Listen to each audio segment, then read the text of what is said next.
ముందుగా రామజోగే శాస్త్రి గారిని ట్రైలర్ చూసిన తర్వాత రియాక్షన్ ఎలా ఉందో అడిగి తెలుసుకుందాం సార్. హలో తిరుపతి, నాకైతే ఎక్స్పీరియన్స్ చాలా కొత్తగా ఉంది మీ అందరితో కూర్చుని వాళ్ళ ఈ ట్రైలర్ని చూడటం. చిన్నపిల్లాడిని అయిపోయాను ఒకప్పుడు. ఎప్పుడు కూడా మెగాస్టార్ గారి వీరాభిమాని నేను. ఈయన అనిల్ రావిపూడి ఫిల్మ్ అని చూడంగానే ఒక ఎక్సైట్మెంట్ వాళ్ళ రోజున అందరిలోకి. సంక్రాంతికి డెఫినెట్గా వచ్చి బలమైన హిట్ కొడతాడన్నటువంటి విశ్వాసం అందరికీ నాకు మరీ ఎక్కువగాను.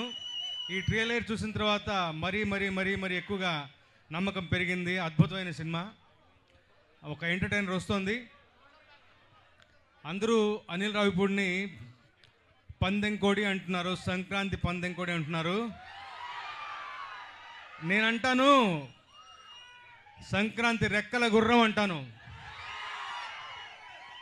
రెక్కల గుర్రం మీద ఎక్కింది ఎవరు? అది సంగతి. అసలే రెక్కల గుర్రం దాని మీద ఎక్కింది మరెవరో కాదు, మెగాస్టార్ గారు.